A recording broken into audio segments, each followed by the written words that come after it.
Welcome to the class ಮಕ್ಕಳೇ. ಮುಂದಿನ ಪ್ರಶ್ನೆ ನೋಡಿ. 4, 6, 10 ಇವುಗಳಿಂದ ಭಾಗಿಸಲ್ಪಡುವ ಅತಿ ಚಿಕ್ಕ ಸಂಖ್ಯೆಯ ಒಟ್ಟು ಅವಿಭಾಜ್ಯ ಅಪವರ್ತನಗಳು ಯಾವ್ಯಾವೆಂದರೆ? ಓಕೆ, ಈ 4, 6, 10 ಇವುಗಳಿಂದ ಭಾಗಿಸಲ್ಪಡುವ ಅತಿ ಚಿಕ್ಕ ಸಂಖ್ಯೆ ಅಂದ್ರೆ ಇವುಗಳ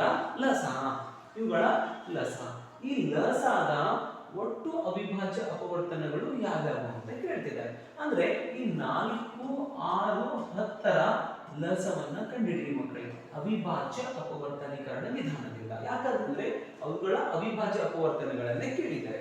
ಈ ಲಸವನ್ನ ನಾವು ಅವಿಭಾಜ್ಯ ಅಪವರ್ತನೀಕರಣದಿಂದ ಕಂಡುಹಿಡಿದ್ವಿ ಅಂದ್ರೆ ನಮಗೆ ಈಸಿ ಆಗುತ್ತೆ. ಓಕೆ, ಈ 4, 6, 10ನ್ನ ಭಾಗಿಸುವಂತಹ ಅವಿಭಾಜ್ಯ ಸಂಖ್ಯೆ ಯಾವುದು? ಓಕೆ, 2 ಇದೆ ನೋಡಿ. 2 2 4, 2 3 6, 2 5 10. ಓಕೆ, ಈಗ ನೋಡಿ 2 3 5 ಇವುಗಳ ಸಾಮಾನ್ಯ ಭಾಜಕ ಒಂದನ್ನು ಬಿಟ್ಟು ಬೇರೆ ಯಾವುದಿಲ್ಲ. ಹೀಗಾಗಿ ಏನಂತಂದ್ರೆ ಯಾಕಂತಂದ್ರೆ ಇವೆಲ್ಲವೂ ಕೂಡ ಅವಿಭಾಜ್ಯ ಸಂಖ್ಯೆಗಳಾಗಿವೆ. ಈಗ ಅವಿಭಾಜ್ಯ ಸಂಖ್ಯೆಗಳ ಲಸ ಏನಾಗಿರುತ್ತದೆ? ಅವುಗಳ ಗುಣಲಬ್ಧ. ಈ 2 3 5ರ ಲಸ 2 3 5 ಆಗಿರುತ್ತೆ. ಆದ್ರೆ ನನಗೆ 4 6 10 ಕೇಳಿರೋದ್ರಿಂದ ಓಕೆ, ಇವುಗಳ ಗುಣಲಬ್ಧವೇ ಏನಾಗಿರುತ್ತೆ? ಲಸ ಆಗಿರುತ್ತೆ.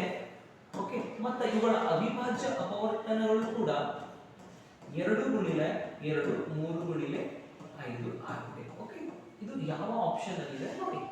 2 ಗುಣಿಲೆ 2 ಗುಣಿಲೆ 3 ಗುಣಿಲೆ 5.